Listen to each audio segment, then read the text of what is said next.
Sir, naluwa, ano po, ano ang chance nito? Sabi ko nga kanina, panahon po ni Pangulong Digong, ang kanyang second zona, lahat ng zona niya, nabanggit ito, nagsimula ito, 9th Congress pa, hindi maipasa-pasa. National Land Use Act, ano po ang chance na in this Senate po, ito po yung makalusot na? Naalala ko nga, Ted, nung kaupo ko lang bilang senador, nung pumunta ko dyan sa TV5, yan ang gandang unang binungad mo sa akin. Yan nga, tama-tama, exactly. Sinabi mo, napakatagal panahon. Sana may pasar yan. At last, sa awa ng Panginoon, yan po ay may papasa na under my watch. Kasi kaya hindi mapasa. Actually, sa Congress, Ted, nakakalusot yan eh. Kaya lang pagdating sa Senate, alam mo na kung bakit hindi nakakalusot. Depende sa committee chair, inuupuan, iniipit, pinapabayaan lang, hindi hearing. Kaya yun, hanggang sa nagpapalit-palitan ng Congress, walang galawan pagdating sa Senado ng mga bills na may patungkol sa National Land Use Act.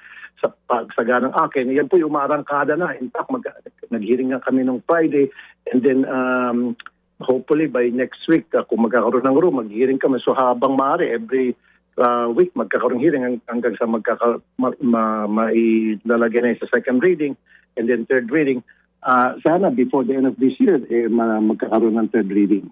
Okay. And then by next year, sa awa ng Panginoon, I'm sure pipirma na kasi Presidente yan. Wala na marami pang siguro mga pasikot-sikot. Pipirma na kasi Presidente. Gustong-gusto na talaga yung bill na yan, mapirmahan.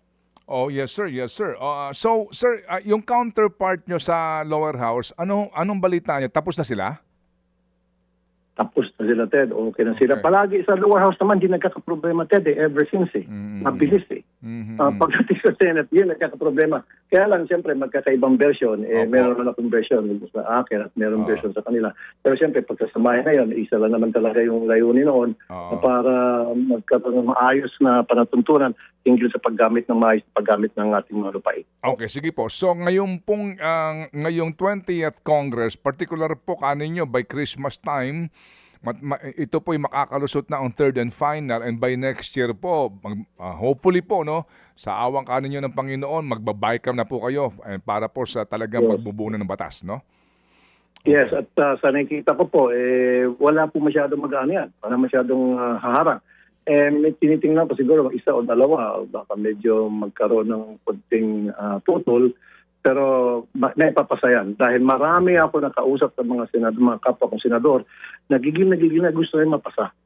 So, kaya sabi ko by next year, sa awa ng Panginoon, yan po ay mapapasa na at meron tayong batas patungkol sa tamang paggamit ng ating mga lupain.